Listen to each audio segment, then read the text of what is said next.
There is a specific kind of pain that comes from being erased by the people who are supposed to protect you, and I lived with that pain for 3 years before I finally did something about it. My name is Nathan. I am 36 years old. And this is the story of how my stepmother stole my entire inheritance while my father was dying, how she gave everything to her biological daughter, who had known my father for less than 5 years, and how I systematically dismantled her life until she had nothing left. Some people might call what I did revenge. I call it justice. Because when the legal system fails you, when the people you trusted betray you, and when everyone tells you to just move on and accept what happened, sometimes the only option left is to take matters into your own hands. And that is exactly what I did. I need to start at the beginning so you understand how we got here. My father was a self-made man named Richard who built his fortune from absolutely nothing. He grew up poor in a small town in Ohio, the son of a factory worker and a seamstress who barely made enough money to keep food on the table. He worked his way through college, got a degree in engineering, and then started his own construction company when he was 28 years old. By the time I was born, he had already built that company into something substantial, with contracts across 3 states and a reputation for quality that made him the go-to guy for major commercial projects. He was tough, demanding, and sometimes difficult to be around, but he was also fair, honest, and deeply devoted to his family. My mother was the love of his life, a beautiful woman named Catherine who he had met in college and married 2 years after graduation. She was everything to him, his partner in every sense of the word, and when she died of breast cancer when I was 14 years old, something inside my father broke. I watched him grieve for years. He threw himself into work, spending 18-hour days at the office and barely coming home. When he was home, he was distant, lost in his own thoughts, unable to connect with me or anyone else. I understood, or at least I tried to. I was grieving too, dealing with the loss of my mother while also watching my father disappear into himself. We had a housekeeper who looked after me, made sure I got to school on time and had food to eat, but emotionally I was on my own. I learned to take care of myself, to not ask for too much, to be the easy kid who didn't add to my father's burden. It was a survival mechanism, and it worked for a while. But when I was 18, just weeks before I was supposed to leave for college, my father came home with a woman I had never seen before and announced that he was getting married. Her name was Diane, and she was everything my mother was not. Where my mother had been warm and nurturing, Diane was cold and calculating. Where my mother had loved my father for who he was, Diane clearly loved him for what he had. She was 15 years younger than him, attractive in a sharp, polished way, and she had a daughter from a previous marriage named Brittany who was 3 years younger than me. Diane had been divorced twice before, both times walking away with substantial settlements, and she had set her sights on my father as her next target. I saw through her immediately, but my father was too lonely, too desperate for connection, to see anything but the attention she gave him. They were married within 6 months, and just like that, my life changed forever. I tried to get along with Diane at first. I really did. I understood that my father needed companionship, that he couldn't grieve forever, and that I would be leaving for college soon anyway. But Diane made it clear from the beginning that she had no interest in being my stepmother. She tolerated my presence when my father was around, putting on a show of warmth and concern, but the moment he left the room, her mask dropped. She would make subtle comments about how I was too old to still be living at home, how I should be more independent, how my father was too generous with me. Her daughter Brittany was even worse. She was spoiled, entitled, and completely convinced that she deserved everything the world had to offer. She moved into our house like she owned it, taking over spaces that had been mine, demanding attention that my father eagerly gave her. Within a year, it felt like I was a guest in my own home, an outsider looking in at a family that had been constructed without me. I left for college and rarely came back. It was easier that way, avoiding the tension and the subtle hostility that permeated every interaction with Diane and Brittany. My father and I stayed in touch, phone calls every Sunday, occasional visits when I could manage them, but there was always a distance between us now. Diane had planted herself firmly in the middle of our relationship, filtering everything, controlling access, making sure that I never got too close. I resented her for it, but I also blamed my father for letting it happen. He had chosen her over me, or at least that's how it felt, and I couldn't forgive him for that.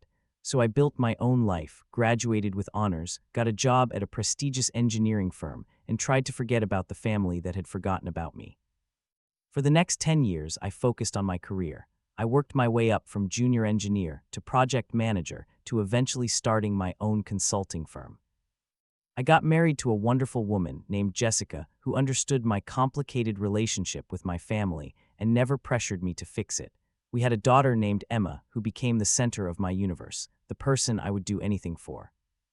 Life was good, or at least good enough. I had accepted that my relationship with my father would never be what it once was, that Diane had won, and that I needed to move on. But then my father got sick, and everything changed. He was diagnosed with pancreatic cancer when I was 32 years old. The prognosis was bad, 6 months to a year, and suddenly all the distance between us felt unbearable.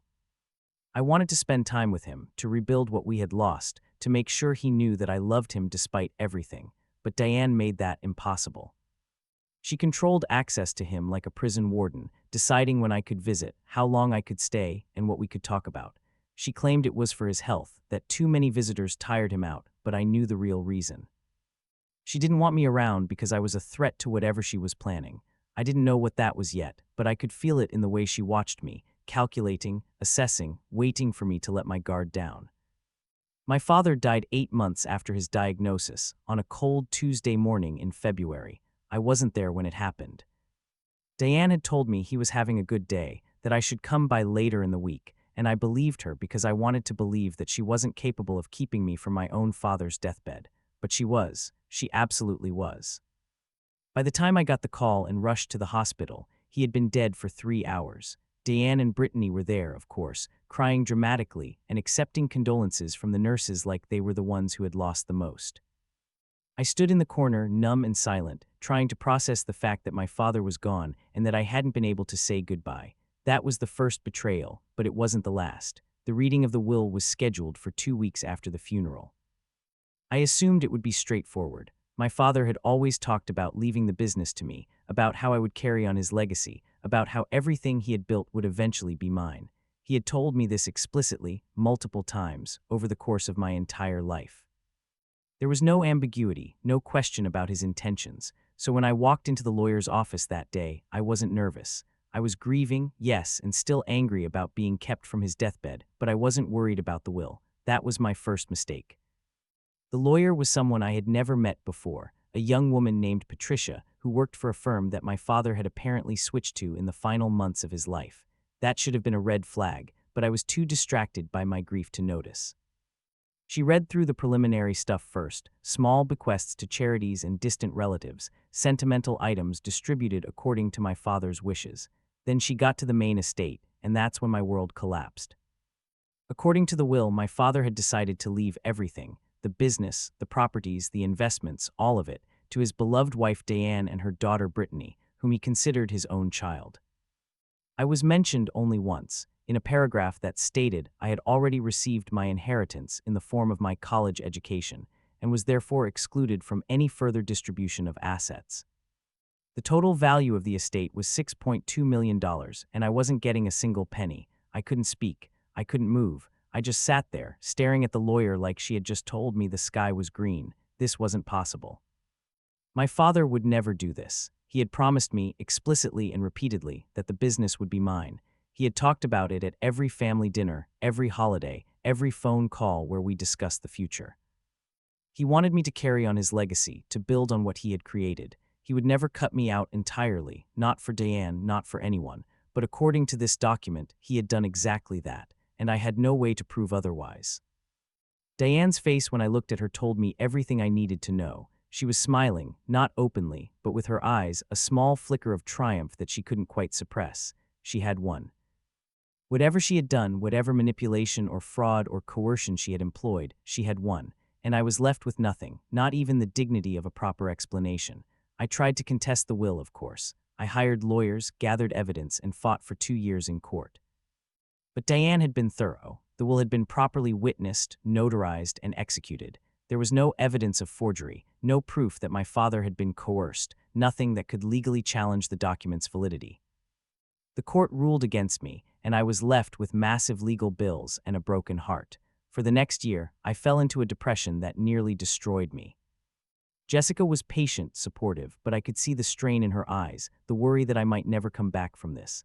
My daughter Emma was confused, asking why Daddy was so sad all the time, and I had no answers to give her. I had lost my father, my inheritance, and my faith in justice all at once, and I didn't know how to recover. I thought about giving up, just accepting that Diane had won and moving on with my life, but something inside me wouldn't let go. A voice, maybe my father's, maybe my own, that kept telling me to keep fighting. So I did. I started investigating on my own. I reached out to everyone who had known my father in his final years, former employees, business partners, neighbors, anyone who might have information about what had really happened. Most people had nothing to offer, just expressions of sympathy and vague memories of seeing Diane around. But a few had more. A former nurse who had cared for my father told me that Diane had been unusually controlling during his illness, never leaving him alone with visitors, always monitoring his phone calls and mail. A former business partner mentioned that my father had seemed confused in his final months, not quite himself, possibly overmedicated. And a former housekeeper, a woman named Maria who had worked for my father for 15 years before Diane fired her, told me something that made my blood run cold. Maria said that in the weeks before my father died, she had overheard Diane talking to someone on the phone about the will. She couldn't hear everything, but she caught phrases like "make sure he signs it, and he won't remember anyway." Maria had been fired shortly after that conversation, officially for budget reasons, but she believed it was because Diane knew she had heard too much. I asked Maria if she would be willing to testify, and she said yes. She had loved my father, she said, and she couldn't live with herself if she let Diane get away with what she had done. That was the first piece of the puzzle, but I needed more. I hired a private investigator, a former FBI agent named Tom who specialized in financial crimes. He was expensive, but Jessica and I agreed that it was worth it. We had some savings, and we were willing to spend every dollar if it meant getting justice. Tom started digging into Diane's finances, her past, her connections, looking for anything that might be useful. What he found was shocking, even by her standards. Diane had been married 3 times before my father, not twice as she had claimed. Her first husband had died under suspicious circumstances, a fall down the stairs that was ruled an accident despite evidence suggesting otherwise. Her second husband had divorced her after discovering she had been stealing from his business. Her third husband had died of a heart attack just months after adding her to his will. There was a pattern here, a clear and disturbing pattern, and my father had been her latest victim. Tom also found evidence of financial irregularities in the months leading up to my father's death.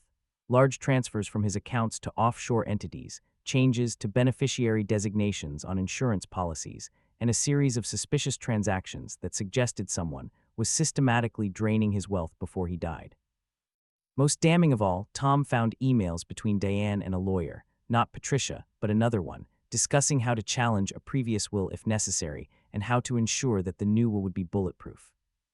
The emails didn't explicitly admit to fraud, but they came close enough to be incriminating. I finally had something to work with, but I didn't go to the police right away. The evidence I had was suggestive but not conclusive. It would be her word against mine, and she had money to hire better lawyers than I could afford. I needed something more definitive, something that would leave no room for doubt. So I did something that some might consider unethical. I infiltrated her world. I started by reconnecting with Brittany, my stepsister who had always been horrible to me but who I suspected was not entirely in on her mother's schemes. Brittany was vain, shallow, and easily manipulated, all traits I could use to my advantage. I reached out to her on social media, pretending that I had moved on from the will dispute and wanted to rebuild our relationship. She was suspicious at first, but I was patient. I complimented her posts, sent friendly messages, and eventually suggested meeting for coffee. It took 6 months of careful manipulation, but I eventually gained Brittany's trust. She started confiding in me about her life, her struggles, her resentment toward her mother. It turned out that Diane was just as controlling with Brittany as she had been with everyone else, dictating every aspect of her life and using the inheritance money as leverage. Brittany was desperate for independence, for someone who would listen to her without judgment, and I played that role perfectly. I became her confidant, her friend, the brother she never had. And slowly, carefully, I started asking questions about the will, about my father's final months, about anything that might give me the evidence I needed. Brittany didn't know much, but she knew enough. She told me that her mother had been acting strangely in the months before my father's death, meeting with lawyers frequently and having secretive phone calls. She mentioned that Diane had pressured her to be extra nice to my father during that time, to make him feel like she was part of the family. And most importantly, she told me about a safe in Diane's house, a fireproof box hidden in the closet of the master bedroom, where Diane kept important documents. Brittany didn't know what was in the safe, but she knew the combination because she had watched her mother open it once. I filed that information away for later. The opportunity came 6 months later. Diane was going on a trip to Europe, a luxury vacation funded by my father's money, and Brittany was staying home alone. She invited me over for dinner, a casual thing, just two step-siblings hanging out. I accepted, of course, and made sure to bring wine, the expensive kind that Brittany loved. We ate, we drank, and eventually Brittany excused herself to use the bathroom. That's when I made my move. I slipped upstairs, found the master bedroom, and located the safe in the closet. The combination worked, just as Brittany had said, and inside I found a treasure trove of documents. The original will, the one my father had created before Diane came into his life, was there. So were medical records showing that my father had been prescribed unusually high doses of sedatives in his final months, medications that would have made him confused and susceptible to manipulation. And there was a handwritten letter from my father, dated just weeks before the new will was created, expressing concerns about Diane's behavior and stating his intention to speak to a lawyer about protecting his estate. She had intercepted it, kept it hidden, and used it as insurance in case anyone ever started asking questions. I took photos of everything, put the documents back exactly as I had found them, and returned downstairs before Brittany even noticed I was gone. I had the evidence I needed.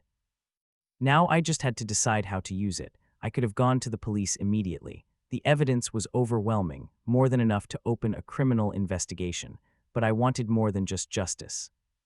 I wanted Diane to suffer the way I had suffered, to lose everything the way I had lost everything, to know exactly who had destroyed her and why. So I took my time, planning carefully, making sure every detail was perfect.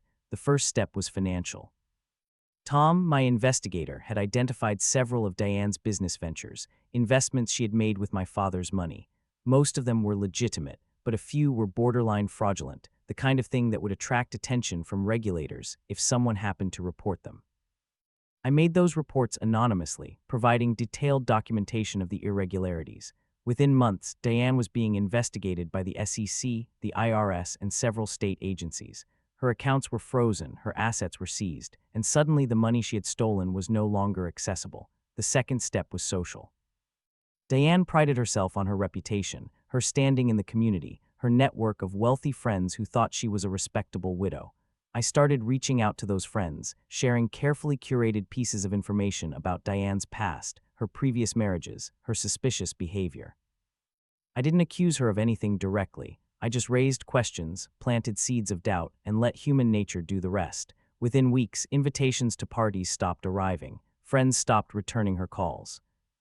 The social circle she had cultivated for years began to crumble, and there was nothing she could do to stop it. The third step was personal. I knew that Diane's relationship with Brittany was already strained, and I had been working to make it worse. I continued to be Brittany's friend and confidant, listening to her complaints about her mother, validating her frustrations, and subtly encouraging her to stand up for herself. I also started dropping hints about her mother's past, the previous husbands, the suspicious deaths, the pattern of manipulation. Brittany was horrified, of course, and confronted her mother. The argument that followed was explosive, ending with Brittany moving out and cutting off all contact. Diane was now alone, isolated, and increasingly desperate. The fourth step was legal. With all the evidence I had gathered, I filed a new lawsuit challenging the will, this time with actual proof of fraud and coercion. The medical records showing my father had been overmedicated, the letter he had written expressing his concerns, the original will that Diane had hidden, all of it was presented to the court. Diane's lawyers tried to fight back, but the evidence was overwhelming. The judge ruled in my favor, declaring the fraudulent will invalid and restoring my father's original wishes. The $6.2 million estate was mine, minus the assets that had already been seized by the government. Diane was also charged with fraud, forgery, and elder abuse, the same crimes she had gotten away with so many times before. The trial was everything I had hoped for. Diane sat in the courtroom, her carefully constructed facade crumbling around her, as witness after witness testified to her manipulation and deceit. Maria, the former housekeeper, told her story about the overheard phone conversation. Tom presented his findings about Diane's financial crimes and her pattern of marrying wealthy men who died under suspicious circumstances. And I testified about my father, about the promises he had made, about the relationship we had before Diane destroyed it. The jury deliberated for less than 4 hours before returning a guilty verdict on all counts. Diane was sentenced to 15 years in federal prison, with no possibility of parole for at least 10. Her remaining assets, what little hadn't been seized by the government, were forfeited as part of the restitution. She lost everything: her money, her reputation, her freedom, and most importantly, her daughter. Brittany testified against her at the trial, finally seeing her mother for what she truly was. It was painful to watch, even for me, but it was also necessary. The cycle of manipulation and abuse had to end somewhere, and it ended in that courtroom. After the trial, I received what remained of my father's estate, approximately $3.8 million after legal fees, government seizures, and the money Diane had already spent. It wasn't the full $6.2 million, but it was enough. More importantly, it was mine, rightfully and legally mine, the inheritance my father had always intended for me to have. I used some of it to pay off our debts, some to set up a college fund for Emma, and some to establish a charitable foundation in my father's name. The foundation supports families dealing with elder abuse, helping them navigate the legal system and get justice for their loved ones. It felt like the right way to honor his memory, to turn something terrible into something meaningful. Jessica and I are still together, stronger than ever after everything we went through. She stood by me through the darkest period of my life, never wavering, never doubting that we would eventually find justice. Emma is growing up happy and healthy, blissfully unaware of the drama that consumed her parents' lives for so many years. We don't talk about Diane or Brittany. They are part of our past, a chapter that has been closed forever. We focus on the future now, on building a life that honors my father's memory and reflects the values he tried to teach me. I think about him often, about the man he was before Diane came into his life and corrupted everything. He wasn't perfect. He made mistakes, including the mistake of marrying someone who saw him only as a target. But he loved me. I know that now with complete certainty. The original will proved it. The letter he wrote proved it, and deep down, I always knew it. Diane tried to erase me from his life and from his legacy, but she failed. I am still here, still carrying on his name, still building on the foundation he created. That is the ultimate victory, not the money or the revenge, but the knowledge that love is stronger than greed, and that family, real family, cannot be destroyed by someone who never understood what it meant in the first place. Sometimes I wonder what would have happened if I had given up. If I had accepted Diane's victory and moved on with my life, would I have found peace? Probably not. The injustice would have eaten at me forever, a wound that never healed, a question that never found an answer.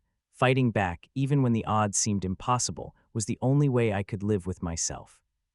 It cost me years of my life, countless sleepless nights, and more money than I want to think about, but it was worth it.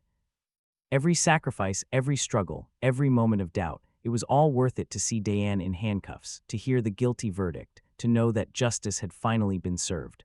I also think about Brittany sometimes. She was a victim too, in her own way, raised by a woman who taught her that manipulation was normal and that other people existed only to be used. I don't know if she'll ever fully recover from that upbringing, but I hope she does.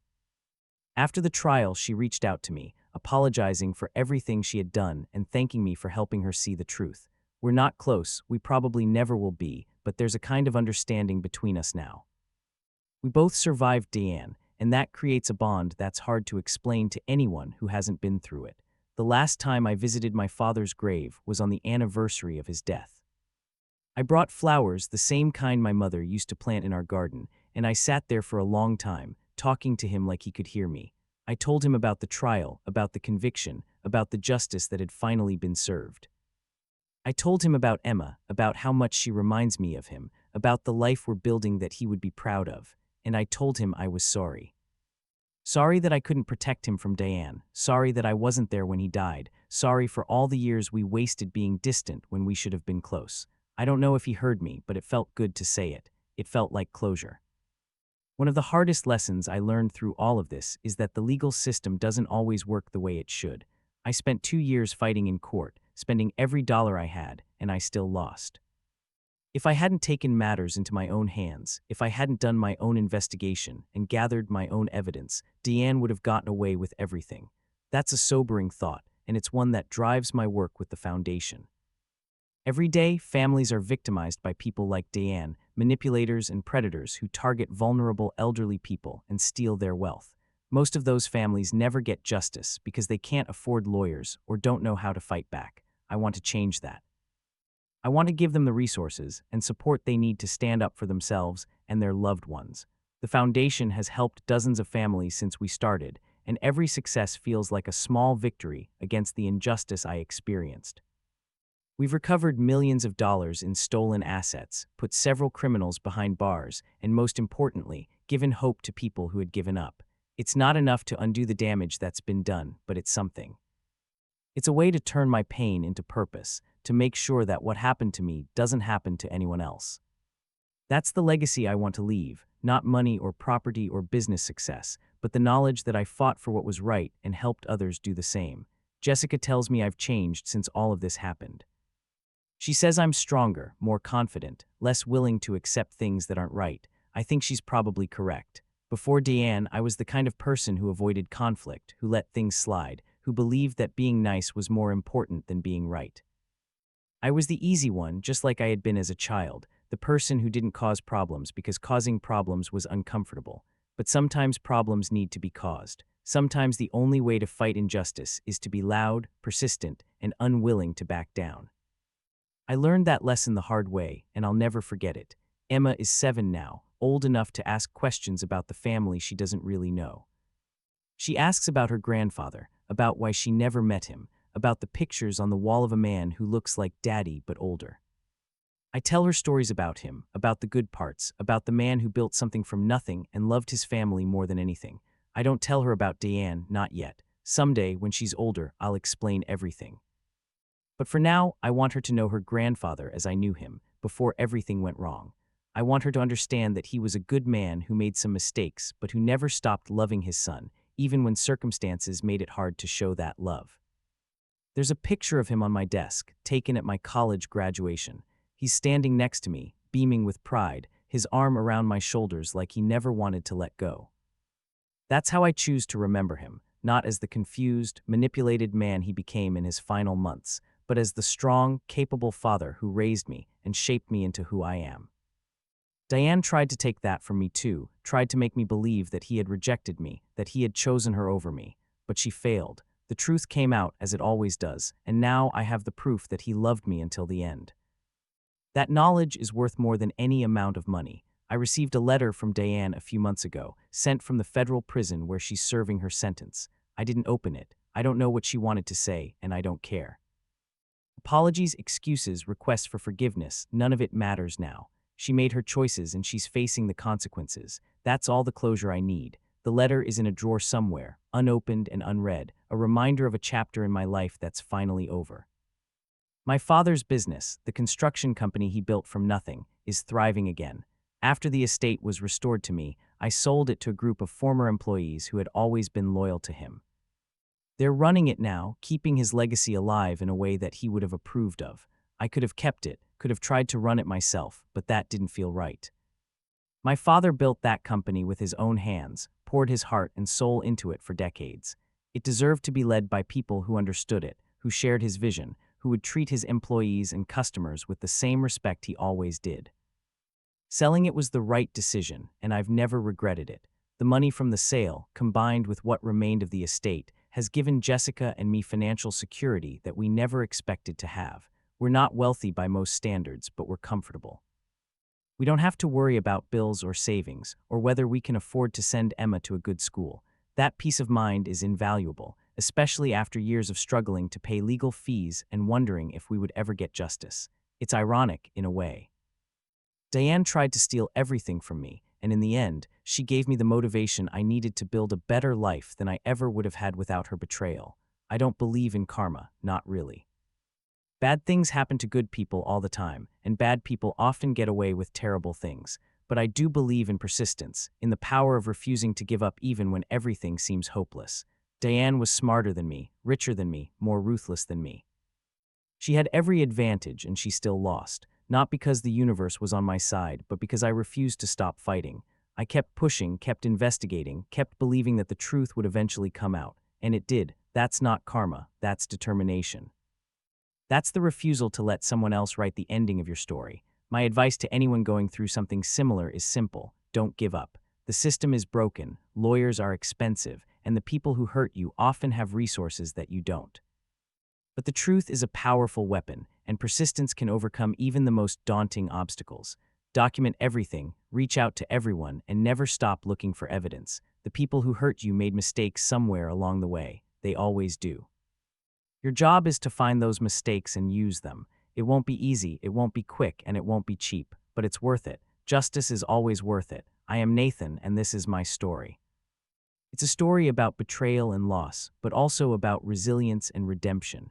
It's about the worst things that family can do to each other, and also about the strength that comes from fighting back. I didn't ask for any of this. I would have been perfectly happy with a normal relationship with my father, a normal inheritance, a normal life. But normal wasn't an option after Diane entered the picture. She forced me to become something I never expected to be: a fighter, an investigator, someone who would stop at nothing to get justice. In a twisted way, I suppose I should thank her. She made me stronger than I ever knew I could be. And in the end, that strength destroyed her. The sun is setting as I finish writing this, casting long shadows across the desk where my father's picture sits. Emma is in the next room, playing with her toys and laughing at something Jessica said. It's a peaceful sound, a reminder that life goes on, that there is happiness after grief and hope after despair. I spent so many years consumed by anger and pain, and now I finally have the peace I was searching for. Not because Diane is in prison, though that certainly helps, but because I know with complete certainty that I did everything I could. I fought for my father, for his memory, for the legacy he wanted to leave behind, and I won. That's something no one can ever take away from me. Tomorrow, I'll go to work at the foundation, helping another family navigate their own nightmare, giving them the support and resources I wished I had. The day after that, I'll take Emma to the park, just the two of us, and push her on the swings until she's dizzy with laughter. And in a week, I'll visit my father's grave again, bringing fresh flowers and sitting in silence, feeling the connection that Diane tried so hard to sever. She failed, like she failed at everything else. And I am still here, still standing, still carrying on his legacy in every way that matters. This is my story. It doesn't have a perfect ending, because life rarely does, but it has a good ending, the best ending I could have hoped for given everything that happened. Justice was served, truth prevailed, and the people who hurt me are facing the consequences of their actions. More importantly, I found my way back to myself, to the person I was before grief and betrayal changed me. I am whole again, or as close to whole as I'll ever be, and that, more than anything else, is the victory that matters. My name is Nathan. My father was Richard. And this is the story of how I reclaimed my inheritance, my dignity, and my life from the woman who tried to steal all three. She thought she had won. She was wrong. And now, finally, after years of fighting, I can say the words I've been waiting to say since the day I first discovered her betrayal. I won. She lost. And justice, however delayed, was finally served.